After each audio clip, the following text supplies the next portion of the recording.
All right, everyone, if you've taken any of my other classes in music theory, my music theory classes, you know that I'm a pretty big fan of this program called MuseScore.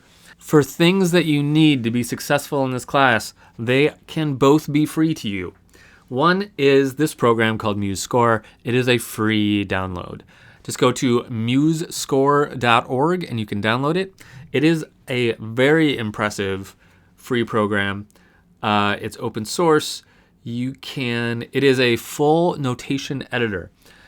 Now there are several notation programs on the market. There's one called Finale, there's one called Sibelius, and those are great.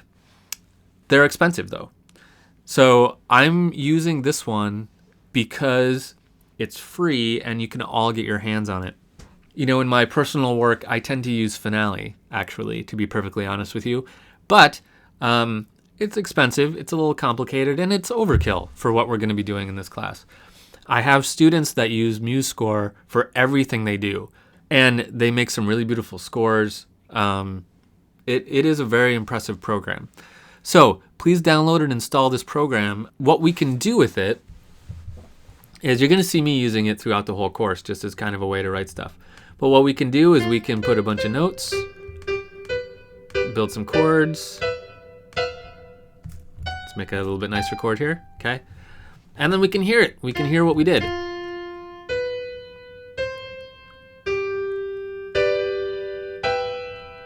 That was weird, what I randomly just plunked in right there, but that's okay.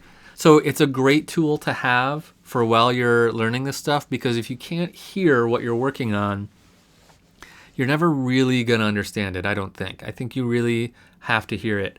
So this program is pretty easy to use. I keep saying that sooner or later I'm going to make a course, like a free course, just on how to use this program, just to get everyone up to speed. I haven't got time to do that yet, but I will be doing that sooner or later. So poke around and look for that course because it might exist by the time you watch this course. But for now, musescore.org, download the program. You'll be glad that you have it. And even if you don't want to do that, that's fine. You'll be fine without it. But just know that's the program I'm using throughout this whole course. So when you see me clicking on stuff, that's what I'm using. The other thing that I would like you to have is just some good old-fashioned staff paper.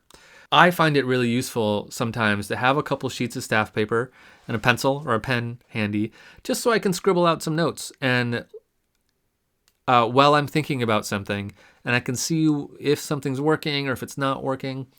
It's really useful to me just to have some actual paper with staff lines on it, the 5 lines, so that I can just scribble some stuff out.